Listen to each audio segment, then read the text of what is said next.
Yeah, wonderful, wonderful. We're still continuing this wonderful discussion on, you understand what I mean, celebrating our women folks, and what they mean to us. We're still in March, mind you, we're still in March. So we're still talking about the women, our wives, our mothers, our sisters, all of that. Today I have a wonderful person to do this with today. She's just phenomenal. The best way I can describe her is a quintessential individual. Her name is Eriye Onagoruwa. There's so much about her, but yes, you're wondering, where is she? Where is she? Where is she? Where is she? She's somewhere around the building, and I'm going to bring her in just about now. Hello. Hi, the quintessential Eriye. How are you doing? Hi, Amachree. Good evening. I'm good. How are you? Looking ever beautiful, like ever. I'm good. I'm good. Thank you. Thank you for having What's me. up? Thank you. Pleasure is mine. Pleasure is mine. What's up? How's everybody out there? Husband, children, Everybody's family? well. Good. Everybody's well. Well, you know what we're doing here already. Welcome, welcome. This is the live show, the WordCafé live show. And this season, we're celebrating the women in our lives. March is known for celebrating women globally, and at the WordCafé, we've decided to do this. We started it on Sunday. We've had phenomenal women coming on and all that. And Eriye is one of them. We just had to get hold of you and bring you here. It's an honor having you here. And what we want to do here today is just discourse. We want to hear Eriye tell us her story, her challenges, what she's gone through, what she's been through, and what true success means to her. But before we do that, this is what we always do at the WordCafé. People will always say, let's introduce this person and all that. I like the people to tell us by themselves who they are. So Eriye, who is Eriye? Let's meet Eriye. Thank you, Amachree.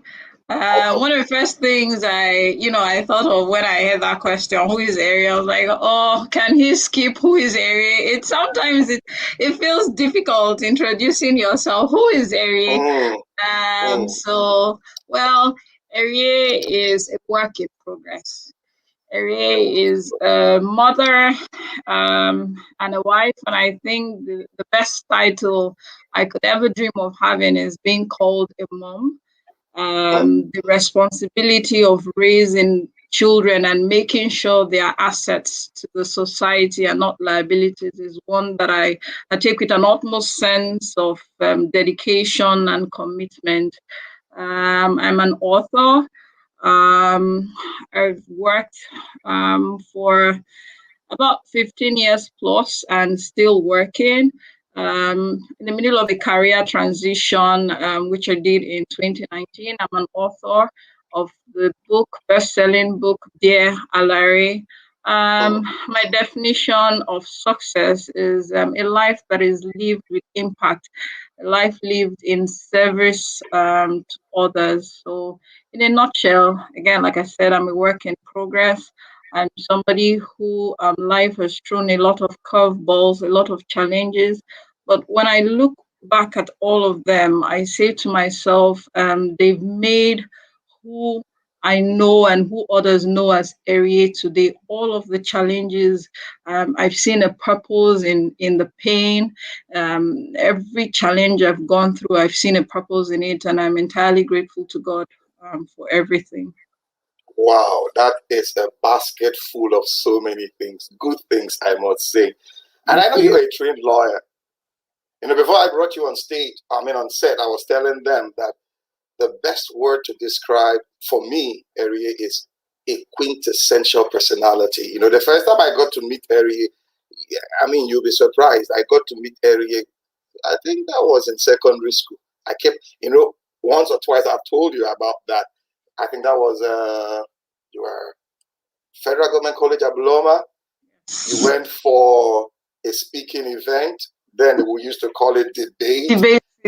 Exactly. And Eriye came on, and I will never forget the way one word she kept using in that debate: a banana republic. I think we're talking about something like and it stuck with me. I was like, who is this lady? Oh my And God, somewhere Amachree. along the line, we got to, banana republic. And wow, I had to go look for that word, banana republic. So tell me, how have you grown that? Because from what you just said, one of the things you mentioned, you are an author. How did you get to find that thing about writing? So I've always been fascinated with the arts. Growing up, I worked with, we used to call him Christopher Columbus then. I worked with, so he was doing stuff with Olaro Timi's theater group. So Those are the great names. Yeah, then in Uniport, I was part of the group. In secondary school, like you said, I was in debating. I was the best student in literature, best actress of the year, poem recitator of the school. So yes, I've always been drawn. And then when I was 8, I think 8 years, I wrote my first book. It was like a manuscript, and my parents like graciously. Sorry. Hold on. Did you say 8? Yes. When I was 8. I was 8. Yeah. So I had my first book. In fact, I used to write comics, and then my neighbor was the illustrator, so he will do the drawing and I'll do the writing. So I've always been drawn to writing. So having to write a book that came out of, it's interesting, it came out of pain, it came out of frustration. I wrote Dear Alaere at a point in time where I was feeling very stuck in a rut in my career, feeling like, undervalued, feeling like I should be better than, what I was then. And so I turned inwards. And I said to myself, Eriye, rather than complaining, do what you've always loved to do, because I write for The Guardian as well. And that's how Dear Alaere was born, and the rest, they say, is history. I wanted us to talk about this sometime, down the line on the show, but since the word is out there, I mean, that's the book. I read this book. I felt like I was in the movies. Tell me more about this book. I want the listeners to, have a feel of Dear Alaere. Tell me. Dear Alaere. First of all, Amachree, let me start with the title. That was not the original title, but when my publisher saw it, she said, no, I don't like the title you've chosen. Let's choose something else. And I was very particular about using Alaere because I'm from Bayelsa, I'm Ijaw. I wanted to write a book that mirrored the Ijaw, Ijaw heritage, which I hardly saw in books. So that was what Dear Alaere meant for me. And I chose Alaere also purposely because Alaere in Ijaw means a woman of dignity, a woman of strength and character. Some people say queen. So I also wanted to show somebody who was strong and yet not afraid to be vulnerable. When I started Dear Alaere, I didn't have, a ready-made plot. I didn't sit down and know how Dear Alaere will start from beginning to the end. Most of the stories there were actually told to me by my friends as I kept on writing.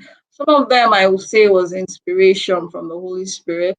So I also found out when I was writing, I found out that there were really no books, at least that I had read, that spoke to work, office politics, spoke to office life. And yet, we spend most of our adult lives, for those of us who work 9 to 5, we spend most of it in the office. And I couldn't really see anything that spoke to the office nuances. At the same time, I wanted to use Dear Alaere as a microcosm, call it a mosaic of Nigerian society. I wanted to mirror Nigerian society in the Alaere, using Lagos as my principal muse. Most of the characters as people, relatable characters that you would see in everyday life. So that's pretty much how Dear Alaere came about. Guys, I told you, I wasn't wrong after all. She has this quintessential, persona. You can see the way she's throwing the words, mural, microcosm. Oh my, I need a dictionary somewhere. I need a dictionary. Honestly, I went through that book. I repeat it again. I felt like I was watching a movie. I called my wife and I told her, this book, when you open the book from the very first page, you're just drawn to it. You don't want to stop. I've not lived in Lagos per se, but from your perspective, one could tell, this is what Lagos is like. The roughness, the rough and tumble nature of Lagos, the hardcore, streets of Lagos and all that.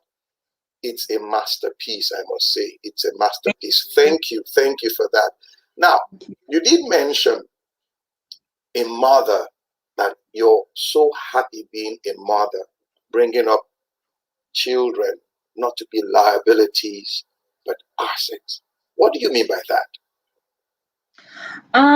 So most of the time when a lot of us complain and, Nigeria is not what it should be. It's not where it should be. A lot of leaders don't have any business leading us. But I seem to think that the failure which we're experiencing starts from the home. Because you cannot just grow into being a failed leader. You cannot just grow into being a mediocre sort of person. It starts from the values that you learn from the house. It starts from your parents who mold you, your friends who influence you, people who impact on you, and those people, whether or not you like it, the first people you actually come in contact with are your parents, your friends, your teachers. So for me, when I say to be an asset, you have to live by example.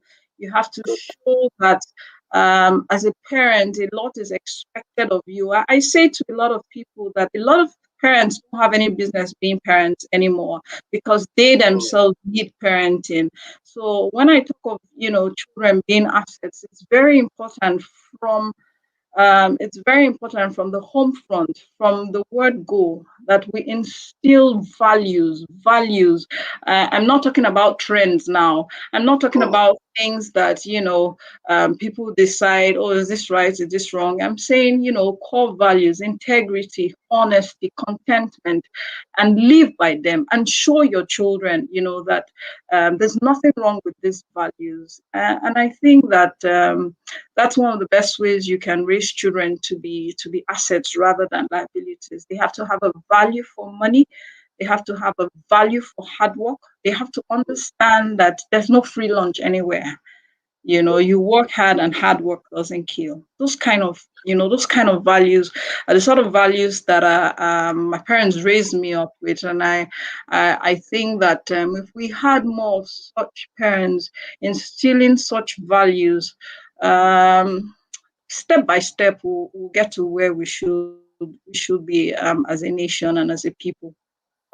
Now, that word value has been, what I say, thrown away, because growing up, even back then, just like you rightly put, our parents instilled in us value or values. You understand me? Content, being what you have, fine. You may not have so much, but hello, you have something. Be grateful for. To God for, and it's really, really lacking in our society. And you, as a mother, raising it up again on this platform, that's to say we really need to pay attention as parents, would-be parents, aspiring parents, or parents who are there already that's struggling with it, that you need to know that you need to instill in your children values. Tell me, 8:30 to 5 o'clock. I know you've been doing that for a while now. What's it like? What's it like?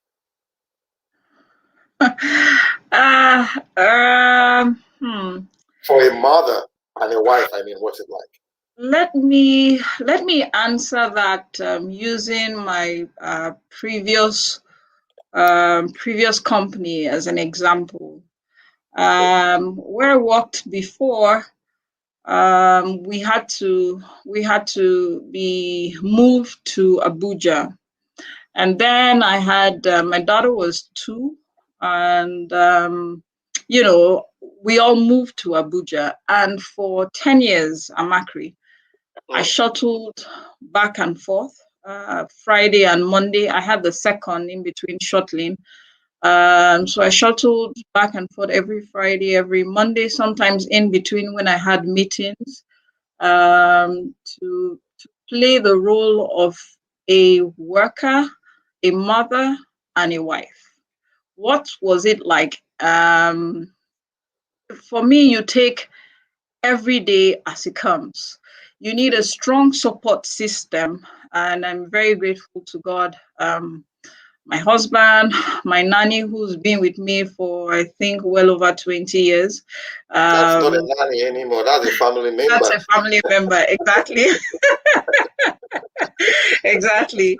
Yeah. So there's a lot of planning, but more importantly, purpose. I had to go to work. I had to raise children. I had a husband to look after.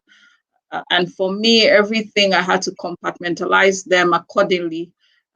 Weekends for me meant that I couldn't go anywhere, and I really wasn't interested in going anywhere. I needed to spend time with family. I didn't miss any outings. I didn't think it was important. I had to prioritize. When it was time for work, I could trust my husband, my nanny, my mom, to help me out. And then when it was time for family, I was there as well. So I did that shuttling for 10 years, Amachree, even when Abuja airport was closed for repairs for 6 weeks. I would travel to Kaduna by road and then take the flight to Lagos and then come back again on Monday. So I will say pretty much 9 to 5. You take every day as it comes, but there has to be a purpose. There has to be a lot of planning. There has to be adequate support system, and you have to have the willingness to succeed in all of these things. You have mentioned 3 things: purpose, adequate support system, and planning. And the truth be told, when you look at any society, any organization, any group that will make lasting and significant impact, these 3 things come into play: purpose, planning, and support system. Because when you were talking, I was just like, so 2020, all the challenges we faced, to you, it was nothing because you had lived it. You had lived it. I can imagine for 10 good years, you were virtually virtual. Yes. Which is that word. you were yes. Operating in that virtual space. In fact, Amachree, it's funny. The air hostess, they knew me. Even the trolley guys knew the color of my suitcase. Madam, you don't come. Yes. That kind of a thing, My, amazing, amazing. And now we see, what we see now is the beauty, not just the pain. Is the beauty, not just the pain. All right. You told me something before we came on set about financial literacy, because I see in some of your write-ups, you've been like focusing and mirroring, on that. Can you tell us something about that, as in financial literacy? Why financial literacy? So let me take our sector, the energy sector. I find that a lot of people, because of how much we earn vis-a-vis other sectors, tend not to know how to be literate about money. The money comes pretty much scheduled on time. bonuses, and you're sure it's going to keep coming at least, until you say you're retiring or you want to move. So there's no planning. There's no let me sit down and have a budget. Yeah. There's no need to be prudent. I see that a lot. A lot of people don't know what it means to budget. A lot of people don't know what it means to plan. A lot of people spend as it comes. Before it comes, sometimes it's even spent because you tend to, do projects pending when your salary comes, and so when the salary comes, you just pay for all the projects that you've done prior to when your salary came. So I find that particularly in our sector, and that's not to say it doesn't occur in other sectors, but I find that women, men, we most are very careless about money. It's like easy money. Easy money comes, goes. And what I find is most times when people retire, particularly in the energy sector, and they're giving bulk money, sometimes between 12 and 18 months, the money They're just broke. goes. They're broke. There's nothing to fall back on. So for me, it's a passion to actually teach. Not a lot of people know how to make money. What typically happens in our sector and other sectors is you earn money, but not a lot of people know what it means to make it, to manage it, and to multiply it. So for me, that's the trust of financial literacy. Good. It's not about earning, it's about making. And when you have that ability to make, it's like you have that God-like power, so to say, because you can create something out of nothing. So Yeah. how have you been going about it? Do you have a platform where you get to talk to people, or you just do write-ups and all that? What have you been doing about that? So I have a platform. So I have a lot of people who invite me to speak to groups.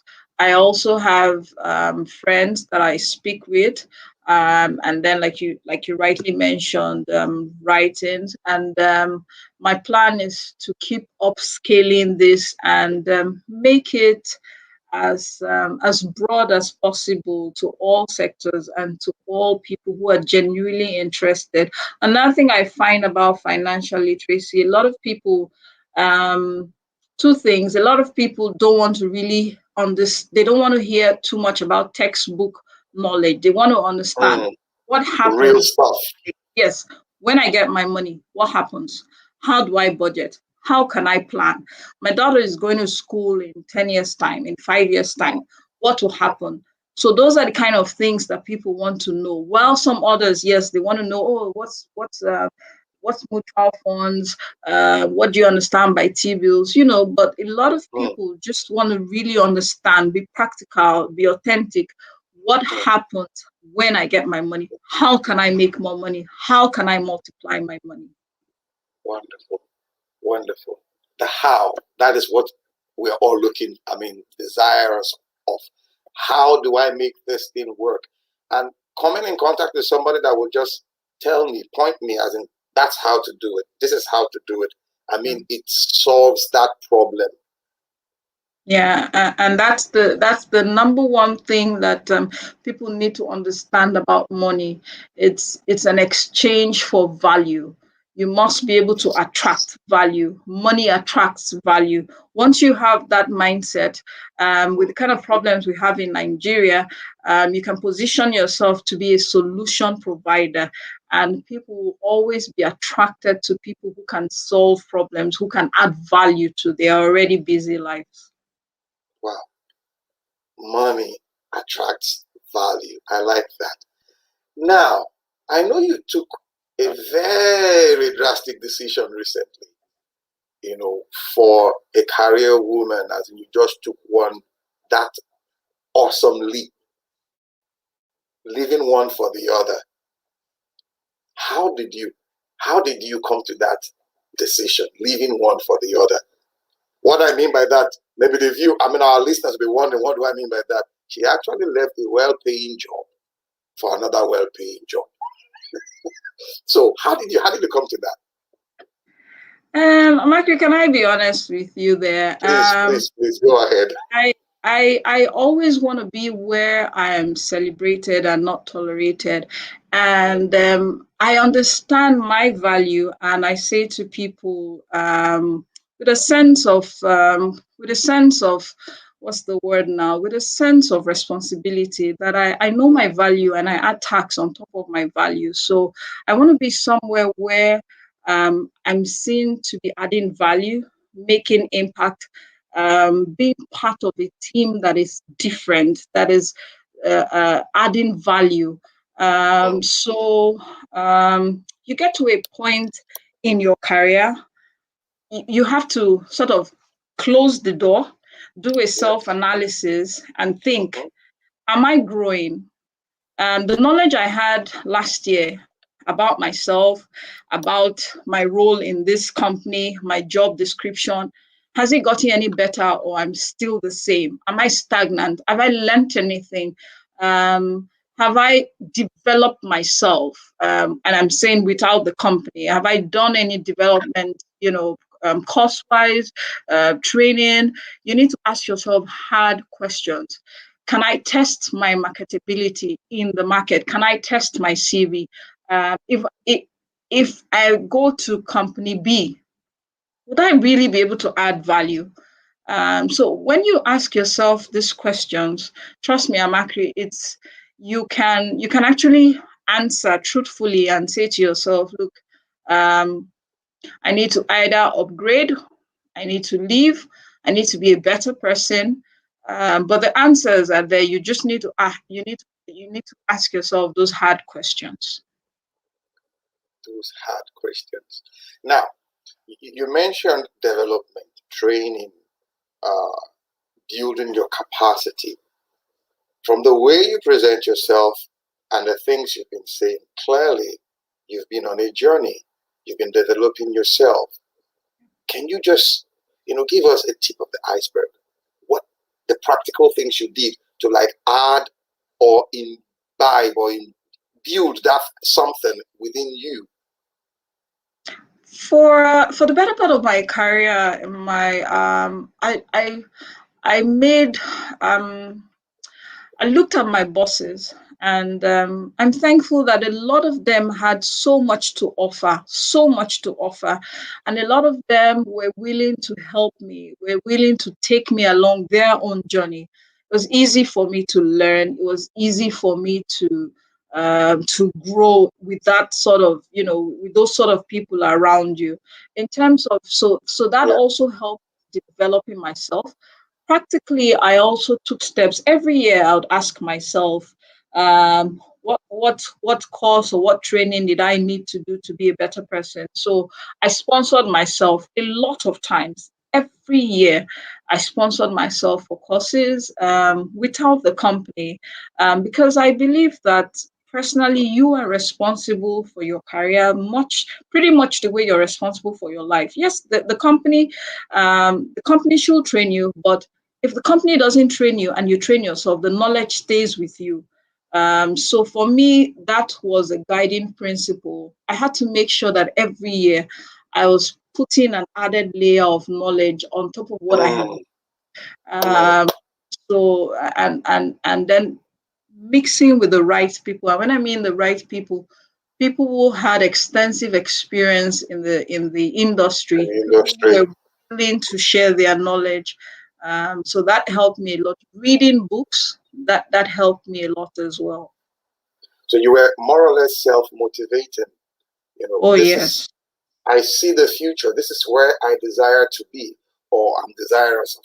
I see somebody, this is what I want to look like in the next 4, 5, 6 years. So you were more or less self-motivated. Awesome. So what is it like now where you are? Tell us. What is it like? I'm still on a journey. I've done a career, so I'll say a career transition. So in my former place of work, I was doing a lot of commercial negotiations. Now I'm in external affairs. I'm protecting and managing company reputation, which ultimately drives the bottom line profit structure of the company. Sustainability is also at the heart of what I do. So it's also been a learning curve, but a very good one, because there's nothing as being versatile in whatever sector you find yourself. You should not be pigeonholed into only one subset skill, or you should try as much as possible to know everything you can about the company. So for me, I always say it's a journey, it's an interesting one, and I'm happy to be learning as I go on this journey. Versatility. You're not stuck in a particular mode, but Yeah. you are versatile. You can just fit into that thing, that role. Amazing. 2021 brought in a lot about glass ceiling being broken, within the female universe. I mean, for the lack of words, we saw Dr. Dr. Ngozi Okonjo-Iweala, for the first time, a black woman come up to that stage. What was it like for you when you saw that? Oh wow! I feel like I feel like clapping, like I can imagine. yeah, it's an indescribable feeling. But I like the fact that it sent a message to a lot of women folk that hard work pays. It sends a right message, that at the end of the day, things we squabble over and make it look like it's important, ethnicity, nationality, all of that really means nothing. Is your competence. It's not even your gender, it's your competence. Your competence speaks for you. And for me, that is a very strong signal. I saw a lady who was, very determined, very sure, very confident of herself. And again, like I said, it sends a strong message to us, that we can really aspire to be what we want to be in life. Good. That statement takes me back to something years ago I experienced with Coca-Cola. When you pick up a bottle of Coca-Cola, they tell you liquid content only. When you take the content out, the bottle becomes undesirable. So it's not a question of gender, rather the content, just like what you just rightly submitted. What do you have to offer? What are you bringing to the table? What do you have to say to those young women out there who are desirous of the better life? They want to do good stuff with themselves. And it's like they don't have that support system, so to say. What do you have to say to them? I would like to say firstly that challenges, they help us grow, Amachree. There's always a purpose in our pain. Pain is never wasted. At least it shouldn't be wasted. Hard work pays. For women, younger women, even women like me who are aspiring to be better in life. It's important to say that it's not a destination, it's a journey, but at every point in time you should make sure you're adding value. You should read. Surround yourself with people who inspire you, who see your worth, who want to push you to be better than yourself. And like I said again, like I said earlier, challenges only bring out they bring out a better version of ourselves. There's really nothing that can stop us. There's really nothing that can stop us. You may have trajectories, you may have interruptions, but if you have that growth mindset, you'd actually get to where you're supposed to be. The growth mindset. So for Eriye, what is her projection for the next 5 years? What do you hope to see yourself the next 5 years? Oh my goodness. There's a lot, Amachree, but I just like to say this. I've always imagined and seen myself giving a TED talk. I've always seen myself in a space where I can impact for good. Um, I'm not sure in 5 years where all of this will translate to, but I'm looking forward to this journey. To be honest, I'm not sure. I think that some events have happened in my life. I kind of find it difficult sometimes to actually project so far. But what I can say is there's greatness ascribed to my name. I like that. She just took it. There's greatness ascribed to my name. So I need to describe that greatness. Eriye, we can go on and on, but honestly, we are so glad having you on the show. Thank you so much, we share in your aspiration and vision. And honestly, that stage, the TED Talk, it will come. I know that it's all about time. It will come. And we'll be there, like, yeah, that's Irene. Good girl. Good girl. All right. Good. Thank you for this moment. Guys, you are with us on the WordCafé live show. I'm your host, Amachree Isoboye. I believe in the power of words. Amax, thank you. For it is the unit of creation. Thank you, Eriye. One last word before we draw the curtain for this episode. One last word from you. Believe in yourself. Believe in yourself. There are going to be a lot of times nobody even sees your vision. Nobody shares your aspirations. Believe in yourself and keep going. Keep going. Don't stop. A rolling stone gathers no moss. Just keep going. Thank you, guys. We have to run now. I know you're wondering what's coming up next. Just hang in there. Tomorrow, next week, in the future, we're going to have fruitful discussion. Once again, I'm your host, Amachree Isoboye. Bye for now. Bye. Thank you. Thank you.